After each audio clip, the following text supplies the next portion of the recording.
Hello friends. तो आज की ये वीडियो एक ऐसे शख्स की कहानी है जिसे कुछ लोग गुनहगार कहते हैं, वहीं कुछ लोग उन्हें एक रियल हिंदुस्तानी और एक रियल हीरो कहते हैं। हाँ, मैं बात कर रहा हूँ शेर सिंह राणा की। चलिए शुरू से शुरू करते हैं। जैसा कि मैंने आपको बताया कि शेर सिंह राणा को कुछ लोग मुजरिम और गुनहगार भी कहते हैं। उनको ऐसा क्यों कहा जाता है, इसकी कहानी जुड़ी हुई है फूलन देवी डाकू की कहानी से। तो चलिए हम लोग शुरू से शुरू करते हैं। यूपी के जावान में एक गांव है धूरा का पूर्वा। 10 अगस्त 1963 को फूलन देवी का जन्म होता है। वो एक बहुत ही गरीब परिवार से बिलोंग करती थी। उनका परिवार बहुत ही गरीब था और बचपन से ही उनकी माँ उनको कहानी सुनाया करती थी कि उनके चाचा ने कैसे उनकी ज़मीनें हड़प ली, कैसे उन लोग को घर से निकाल दिया और कैसे उन लोग के साथ बहुत गलत बर्ताव किया। और यही सब चाचा के बारे में कहानियाँ सुनते सुनते फूलन देवी बड़ी होती हैं और फिर जब वो 10 साल की होती हैं वो अपने चाचा के घर के बाहर जाके बैठ जाती हैं और धरना प्रदर्शन करने लगती हैं। तो जब उनके चाचा बाहर आते हैं तो पत्थर से उनका सर फोड़ देती हैं और भाग जाती हैं। तो उनका ये सब बर्ताव देखकर घर वाले उनका विवाह करा देते हैं। 10 साल की उम्र में उनकी शादी कर दी जाती है एक 50 साल के आदमी से। और उनके साथ वो आदमी बहुत गलत व्यवहार करता है, बहुत अत्याचार करता है। और फिर एक बार उनका स्वास्थ्य खराब हो जाता है जिसके कारण वो अपने घर वापस आती हैं। लेकिन घर वाले शादीशुदा लड़की को घर पे कैसे रखते हैं, तो घर वालों ने उनको वापस ससुराल भेज दिया। तो जब वो वापस गई तो वहाँ जाकर उन्होंने देखा कि उस आदमी ने किसी और से शादी कर लिया था।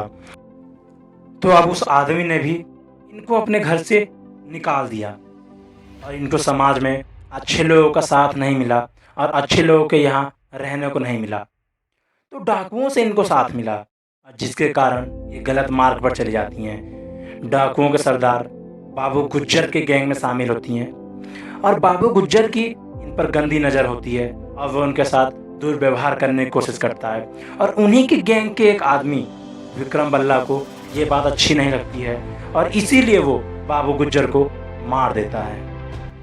और इसी तरह धीरे धीरे विक्रम बल्ला फूलन देवी का गैंग बड़ा होने लगा था। उनके खिलाफ में भी बहुत सारे गैंग हो रहे थे, बड़े हो रहे थे और खड़े हो रहे थे उनके खिलाफ। जैसे एक ठाकुरों का गैंग। ठाकुरों की गैंग को जब पता चलता है बाबू गुज्जर की हत्या हो जाती है तो फूलन देवी को इसका गुनहगार मानते हैं और वो उसके खिलाफ हो जाते हैं। और तभी से वो फूलन देवी के खिलाफ हो जाते हैं। और फिर एक बार वो फूलन देवी को अगवा कर लेते हैं, किडनैप कर लेते हैं और उनके साथ दिन तक बहुत दुर्व्यवहार करते हैं और उनको नग्न अवस्था में बीच सड़क पर फेंक कर ले जाते हैं। तो इससे फूलन देवी झुकती नहीं है या गिरती नहीं है, वो अपने गैंग को और पावरफुल और बड़ा बनाने लगती हैं। और एक दिन मौका मिलते ही फूलन देवी ठाकुरों के गैंग के 22 ठाकुरों को एक साथ खड़ा करके गोली मार देती हैं। और ये ठाकुरों का हत्याकांड उस टाइम बहुत फैला था, देश में पूरे हलचल मच गई थी। और उस टाइम के वहाँ के कार्यकाली मुख्यमंत्री वीपी सिंह को इस्तीफा तक देना पड़ गया था। और इसके बाद फूलन देवी को फिर 11 साल की जेल हो जाती है। और फिर 90 का दशक आता है जब मुलायम सिंह सरकार में आते हैं। और फिर 1904 में फूलन देवी के ऊपर लगे सारे आरोपों को हटाकर उनको जेल से छोड़ दिया जाता है। फिर 1996 में समाजवादी पार्टी से फूलन देवी चुनाव लड़ती हैं और वो जीत जाती हैं। और फिर ऐसे ही फूलन देवी का जीवन एक एज अ पॉलिटिशियन एक अच्छे से धीरे धीरे आगे बढ़ रहा था। वो मिर्ज़ापुर की सांसद भी बनती हैं और फिर ऐसे उनका जीवन बीत रहा था।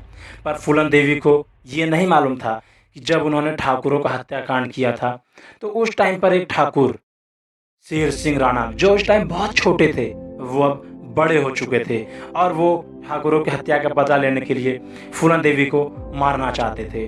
और वो दिन आ गया जब 25 जुलाई 2001 को फूलन देवी अपने दिल्ली वाले घर के बाहर थीं। तो दोपहर 1:30 बजे के करीब शेर सिंह राणा अपने दोस्तों के साथ मुंह ढककर, मुंह पे मास्क वगैरह पहनकर आते हैं और इनको मार के वहाँ से चले जाते हैं। फिर फूलन देवी हत्याकांड में शेर सिंह राणा को पुलिस गिरफ्तार कर लेती है और भारत के सबसे सुरक्षित और सबसे खतरनाक जेल तिहाड़ जेल उनको भेज दिया जाता है। और तिहाड़ जेल से निकलना या भागना इम्पॉसिबल है, क्योंकि वो भारत का सबसे सुरक्षित जेल माना जाता है। और उस टाइम पर एक कहानी बहुत चल रही थी, बहुत फेमस हो रही थी कि अफ़गानिस्तान में मोहम्मद गौरी की कब्र के बाहर पृथ्वीराज चौहान की अस्थियां रखी हुई हैं, और जो भी मोहम्मद गौरी की कब्र को देखने या पूजा करने या मिलने जाता है, उनको वहाँ पृथ्वीराज चौहान की अस्थियों का अपमान करना पड़ता है और चप्पल से उनको मार के मोहम्मद गौरी की कब्र तक जाना होता है।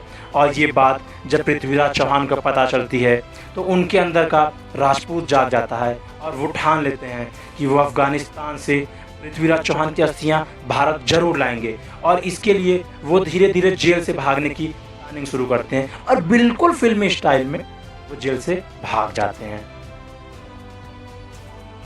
और फिर शेर सिंह राणा जेल से भागकर कोलकाता चले जाते हैं, और फिर कोलकाता से वो नकली पासपोर्ट और फर्जी कागज वागज बनवा के बांग्लादेश निकल जाते हैं। और फिर वो कुछ समय तक बांग्लादेश में रहते हैं और अपनी प्लानिंग पर काम करते रहते हैं, और फिर वहाँ से वो नकली पासपोर्ट वीज़ा बनवा के वहाँ से वो शांति से अफ़गानिस्तान निकल जाते हैं, जहाँ इनको अपने प्लानिंग्स को एग्जीक्यूट करना होता है, जहाँ से इनको पृथ्वीराज चौहान की अस्थियों को भारत वापस लाना होता है।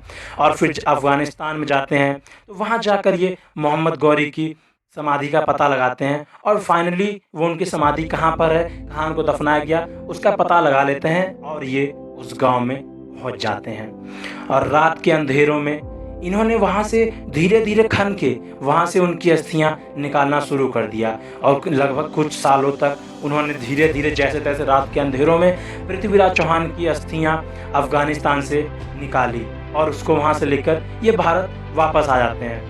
और इसी तरीके से जब जिसने इनको जेल से भगाने में इनकी मदद की थी, उसको यहाँ पुलिस भारत में गिरफ्तार कर चुकी होती है, तो वो इनको सारी सच्चाई बता चुका होता है, तो जिससे इनको ये पता चलता है कि ये अफ़गानिस्तान में है और कोलकाता से इन्होंने फर्जी पासपोर्ट और वीज़ा बनवाया था। तो जिसको इनको डेली डेट एक्सपेंड कराने के लिए या वीज़ा में कुछ कराने के लिए कोलकाता वापस आना पड़ता था बार बार। तो एक बार जब ये इसी कार्य के लिए कोलकाता वापस आए तो पुलिस ने इनको गिरफ्तार कर लिया, और फिर जब कोलकाता में पुलिस इनको गिरफ्तार कर लेती है, वहाँ पर ये सारी सच्चाई बताते हैं कि कैसे इनको जेल में एक अखबार से पता चलता है कि अफ़गानिस्तान में पृथ्वीराज चौहान की अस्थियों के साथ बुरा व्यवहार किया जा रहा है, उनका अपमान किया जा रहा है, जिसको भारत वापस लाने के लिए ही ये जेल से भागते हैं, और ये अपनी पूरी कहानी सबको बताते हैं। उसके बाद ये पूरे भारत में लाइफलाइन बन चुके थे, सबके जुबान फेमस हो चुके थे, लोग इनको अच्छा मानने लगे थे।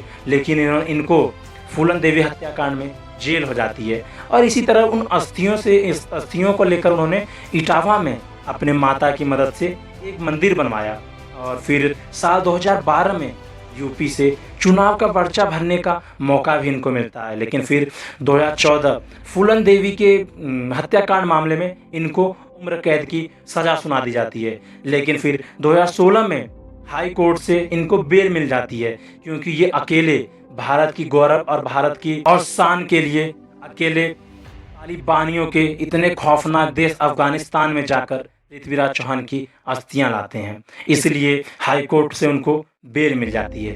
अब ठाकुरों के हत्याकांड का उन्होंने बदला लिया था, जिसके कारण ठाकुरों में इनकी इज्जत और बढ़ गई थी, इनको हर जगह वाहवाही मिलने लगी थी, और देश के लिए इन्होंने इतना कुछ किया, इसके लिए पूरे देश में इनको हर तरफ से इज्जत मिलने लगी थी, और इनको एक रियल हीरो, एक रियल टाइगर बोले जाने लगा था। तो आपको कैसी लगी ये कहानी कमेंट सेक्शन में ज़रूर बताइएगा। और अगर आप चाहते हैं कि मैं ऐसे ही संग हीरोज़ को, जिसके बारे में आपको कोई नहीं बताता, आपको किसी भी किताबों में कुछ पढ़ने को नहीं मिलता है, उनके बारे में मैं अच्छी अच्छी कहानियाँ और अच्छे अच्छे लोगों की बायोग्राफी आपको देता रहूँ, आपको सुनने को मिले, तो प्लीज़ मेरे चैनल को सब्सक्राइब कर लें, जिससे आपको रोज़ाना कुछ अच्छी कहानियाँ और कुछ अच्छे वीडियोज़ मिलते रहेंगे। प्लीज़ इस वीडियो को अपने दोस्तों तक ज़रूर शेयर करें। यार शेर सिंह राणा की कहानी जानने का हर हिंदुस्तानी को। Thank you.